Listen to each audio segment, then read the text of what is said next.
اللهم صل على سيدنا ومولانا محمد وعلى سيدنا علي وسيدتنا فاطمة وسيدتنا زينب وسيدنا حسن وسيدنا حسين. اعوذ باللہ من الشیطان الرجیم. بسم اللہ الرحمن الرحیم. الحمد للہ رب العالمین والصلاة والسلام علی اشرف الانبیاء والمرسلین واہل بیتہ الطیبین الطاہرین المعصومین. اما بعد.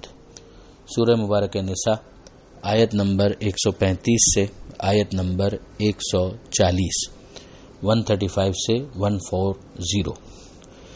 پہلی آیت جو صفحے پر ہے اس میں پروردگار عالم صاحبان ایمان کو مخاطب کرتے ہوئے ارشاد فرماتا ہے کہ یا ایھا الذین آمنو، اے ایمان لانے والوں، کونوا قوامین بالقسط، تمہیں انصاف پر استقلال کے ساتھ قائم رہنا چاہیے. یعنی عدل اور انصاف تمہاری زندگی میں اس طرح سے رچ بس جائے کہ گویا تمہارے اخلاق کا اور تمہاری عادتوں کا حصہ بن جائے. شہداء للہ، اور تمہیں گواہی دینے والا بننا چاہیے اللہ کی خاطر، ایسی گواہی جس میں حقیقت کی ترجمانی ہو اور اظہار حق کا جذبہ موجود ہو، اور اس میں ٹو دا ایکسٹینٹ، اس حد تک کہ ولو علی انفسکم، چاہے اس گواہی کا ضرر خود تمہارے اپنے خلاف ہو، یعنی اس کی وجہ سے تمہیں بھی نقصان پہنچ رہا ہو. اول والدین، یا تمہاری گواہی کا نتیجہ یہ ہو کہ تمہارے ماں باپ کو نقصان ہو رہا ہو. والاقربین، تمہارے رشتہ داروں کو نقصان ہو رہا ہو. ان یکن غنیا او فقیرا فاللہ اولا بہما، وہ غنی ہیں یا فقیر ہیں، اللہ ان کا زیادہ بہی خواہ ہے، یعنی اللہ ان کی زیادہ بہتری جاننے والا ہے اور بہتر کرنے والا ہے. تم ان کے حق میں گواہی کیوں دو گے جبکہ وہ حق پر نہیں ہے؟ ظاہر ان کو کوئی فائدہ پہنچانے کے لیے، وہ ایسا فائدہ ہوگا کہ جو دنیا کے اندر ان کے لیے ظاہری طور پر مفید ہو سکے. اس سے روکا جا رہا ہے کہ اگر معاملہ ایسا ہے کہ اس میں قصوروار تم خود ہو تو اپنے خلاف بھی گواہی دو، اور اگر قصوروار تمہارے والدین ہیں تو ان کے خلاف گواہی دو، اگر رشتہ دار ہیں تو ان کے خلاف گواہی دو. کسی بے گناہ کو سزا دلوا کر کسی اپنے رشتہ دار کو بچا لینا، یہ اسلام کی نظر میں ایک گناہ ہے اور بہت بڑا گناہ ہے.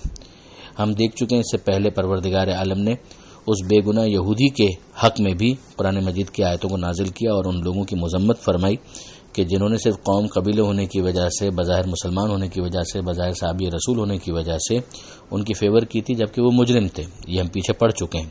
اب یہاں پر پروردگار عالم نے ایک قاعدہ بیان کیا.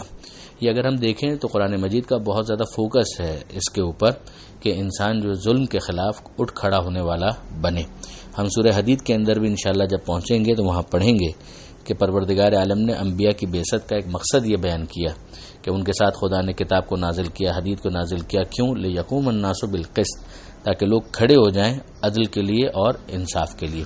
خود امام زمانہ عجل اللہ تعالی فرجہ الشریف جب ان کا ظہور ہوگا تو بشارت یہی ہے کہ یملأ الارض قسطا وعدلا کما ملئت ظلما وجورا، کہ وہ زمین کو عدل و انصاف سے ویسے بھر دیں گے جیسے وہ عدل و ظلم و جور سے بھری ہوئی ہوگی. تو ظاہر ہے کہ جو ان کے ٹیم ممبرز ہوں گے، جو ان کا ساتھ دینے والے ہوں گے، ان کا مزاج ظالمانہ نہیں ہونا چاہیے، ان کا مزاج عادلانہ ہونا چاہیے.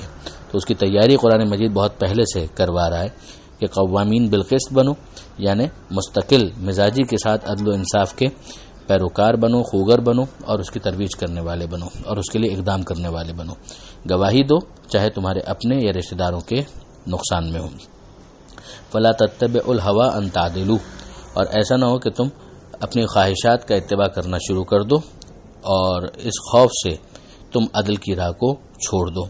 وَإِن تَلْوُوا أَوْ تُعْرِضُوا، اگر تم نے حقیقت کو بدلا، چشم پوشی کی، فَإِنَّ اللَّهَ كَانَ بِمَا تَعْمَلُونَ خَبِيرًا، تو جو تم عمل کرتے ہو اللہ ان کی خبر رکھتا ہے.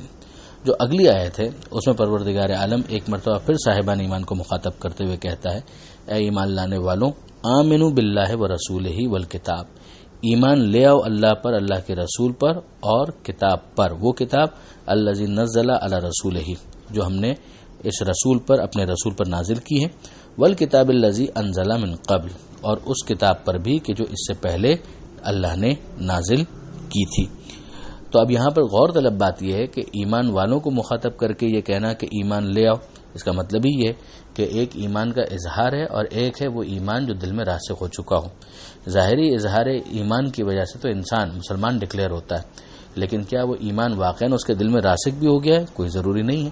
ممکن ہے کہ یہ ایمان ہو ہی نہ، جس کے نتیجے میں اس کو منافق کہا جائے گا، اور عین ممکن ہے کہ ایمان ہو مگر راسخ نہ ہو، سطحی ہو، اور مختلف مراحل کے اوپر وہ اپنے اس ایمان سے دستبردار ہو جائے، جیسے کہ اگلی آیت میں یہ بات آئے گی۔ تو یہاں پر گویا ایمان کے تقاضوں کو جسٹیفائی کرنے کی بات کی جا رہی ہے۔ وَمَن يَكْفُرْ بِاللَّهِ، اور جو انکار کر دے اللہ کا، وَمَلَائِكَتِهِ اللہ کے ملائکہ کا، وَكُتُبِهِ اللہ کی کتابوں کا، وَرُسُلِهِ اور اللہ کے رسولوں کا، وَالْيَوْمِ الْآخِرِ اور آخرت کے دن کا، فَقَدْ ضَلَّ ضَلَالًا بَعِيدًا تو وہ گمراہی میں بہت دور تک چلا گیا، سخت گمراہی میں مبتلا ہو گیا۔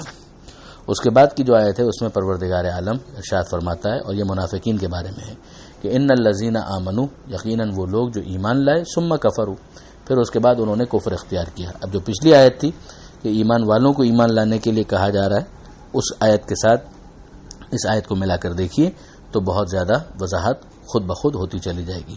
یہاں کہا جا رہا ہے کہ یقیناً وہ لوگ جو ایمان لائے پھر انہوں نے کفر اختیار کیا، ثم آمنوا پھر ایمان لائے، ثم کفروا پھر اس کے بعد کفر اختیار کیا، ثم ازدادوا کفرا اور اس کے بعد کفر میں اور آگے بڑھتے چلے گئے۔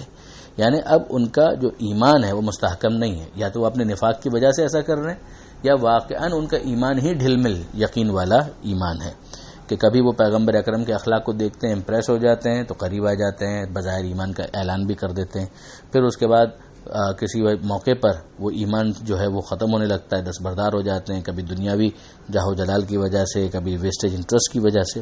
تو یہاں پر پروردگار عالم فرما رہا ہے کہ اگر یہ معاملہ ایسا رہا کہ آخر میں وہ کفر میں آگے ہی بڑھتے چلے گئے تو لم یکن اللہ لیغفر لہم تو اللہ ان کی مغفرت کرنے والا نہیں ہے، ولا لیہدیہم سبیلا اور نہ انہیں منزل تک پہنچانے کا ہے۔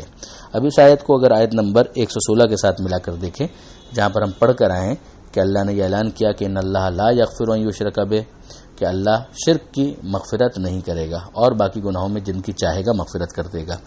یہ جو یہاں پر لفظ استعمال ہوا ہے اس آیت میں کہ ان لم یکن اللہ لیغفر لہم، کہ اللہ ان کی مغفرت کرنے والا نہیں ہے، اس آیت کے ذریعے سے بعض علماء نے دلیل قائم کی ہے کہ وہاں پر شرک سے مراد تمام کفر کی اقسام ہیں، کہ جس کی وجہ سے وہ دائرہ شرک جو ہے وسیع ہو جاتا ہے، کہ اللہ کو ماننے کے بعد اللہ کی بات کو نہ ماننا بھی انسان کو مشرکین کے کیٹیگری کے اندر لے جا سکتا ہے، خاص طور پر جبکہ وہ اصول دین کا مسئلہ ہو۔ اگلی آیت کے اندر پروردگار عالم فرماتا ہے کہ بشر المنافقین، منافقین کو خوشخبری دے دیجئے، یہ تنزیہ تعبیر ہے، بأن لہم عذابا علیما کہ ان کے لیے دردناک عذاب ہے۔ ظاہر ہے کہ جو دردناک عذاب ہے تو یہ بشارت یا خوشخبری تو نہ ہوئی، مگر یہ خوشخبری کہنا اس کو یہ ایک طنز ہے۔ پھر یہ کون ہے منافقین؟ الذین یتخذون الکافرین اولیاء من دون المؤمنین، یہ وہ لوگ ہیں کہ جو اہل ایمان کو چھوڑ کر کافروں کو اپنا سرپرست بناتے ہیں، اپنا ساتھی بناتے ہیں، الائنس ان کے ساتھ کرتے ہیں اور مومنین کو چھوڑ دیتے ہیں۔ یہ دونوں شرطیں بہت اہم ہیں۔ ایبتغون عندهم العزہ، کیا وہ ان کے پاس عزت کی تلاش میں ہے؟ فإن العزت للہ جمیعا، تو یاد رکھو کہ عزت ساری کی ساری اللہ ہی کے لیے ہے۔ ظاہری شوشہ، ظاہری بھرم، ظاہری ششکے، یہ ساری چیزیں انسان کو امپریس کرتی ہیں اگر اس کے دل میں ایمان راسخ نہیں ہے، ورنہ وہ اس بات کو جانتا ہے کہ اصل عزت جو ہے وہ پروردگار عالم کی طرف سے ہے۔ یزید دربار بھی اگر سجا لے اسے خدا صاحب عزت نہیں مانے گا، اور جو خدا کے حقیقی نمائندے ہیں اگر وہ ابراہیم ہوں اور نمرود کے سامنے قید بھی ہوں، گرفتار بھی ہوں، تب بھی عزت ابراہیم علیہ السلام ہی کی ہوگی، موسیٰ علیہ السلام ہی کی ہوگی، اور پیغمبر اکرم کی اور ائمہ معصومین علیہ السلام کی ہوگی۔ پھر ارشاد ہوتا ہے وقد نزل علیکم فی الکتاب، تمہارے لیے پہلے ہی نازل کیا جا چکا کتاب میں، ان اذا سمعتم کہ جب تم سنو آیات اللہ ہے کہ اللہ کی آیتوں کے بارے میں کیا ہو رہا ہے، یکفر بہا کہ ان کا انکار کیا جا رہا ہے، ویستہزأ بہا اور ان کا مذاق اڑایا جا رہا ہے، تو ایسی محفلوں کے اندر تمہاری ذمہ داری کیا ہے؟ فلا تقعدوا معهم، تم ان کے ساتھ شریک مت ہو، تم ان محفلوں میں مت بیٹھو، ان محفلوں کی رونق نہ بڑھاؤ، حتی یخوضوا فی حدیث غیرہ، یہاں تک کہ وہ مصروف ہو جائیں کسی دوسری بات میں۔ انکم اذا مثلہم، اگر تم نے ایسا نہ کیا تو پھر کیا ہوں گے تم انہی جیسے شمار کیے جاؤ گے۔ ان اللہ جامع المنافقین والکافرین فی جہنم جمیعا، کہ یقیناً اللہ منافقین کو اور کافروں کو جہنم میں جمع کرنے والا ہے۔ تو دنیا میں ظاہر ہے کہ نفاق کے پردے میں وہ اپنے کفر کو چھپایا کرتے تھے، مگر خدا ان کو جہنم میں انہی کافروں کے ساتھ جمع کر دے گا۔ تو اب یہ جو مذاق اڑانے والے ہیں ان کا اس کے ذریعے سے مقصد کیا ہو سکتا ہے؟ اسلام کے وقار کو ٹھیس پہنچانا، اسلام کو لیٹ ڈاؤن کرنا۔ تو وہ اگر یہ کوشش کر رہے ہیں یا تو ان کو جواب دو، اگر جواب نہیں دے سکتے تو ان کی محفلوں کے اندر شریک ہو کر ان کی محفلوں کی رونق کو نہ بڑھاؤ۔ یہاں پر یہ سوال ضرور پیدا ہوتا ہے کہ یہ حکم جو پروردگار نے کہا کہ پہلے ہی کتاب میں نازل کیا جا چکا ہے، تو کہاں پر نازل کیا جا چکا ہے؟ یہ سورہ نساء کے بعد سورہ مائدہ، اور پھر سورہ مائدہ کے بعد سورہ انعام پر جب ہم پہنچیں گے تو سورہ انعام میں وہ آیت ہمیں ملے گی۔ من جملہ یہ بھی ایک دلیل ہے کہ قرآن مجید کی ترتیب تلاوت اور ہے، ترتیب نزول اور ہے۔ جس ترتیب سے قرآن نازل ہوا اسی ترتیب سے اس کو جمع نہیں کیا گیا۔ یہاں پر آیت نمبر 140 مکمل ہوتی ہے۔ پروردگار عالم سے دعا ہے قرآن مجید سمجھنے اور اس پر عمل کرنے کی توفیق عطا فرما، وارث قرآن امام زمانہ کے ظہور میں تعجیل فرما۔ وآخر دعوانا ان الحمدللہ رب العالمین، والسلام علیکم ورحمۃ اللہ وبرکاتہ۔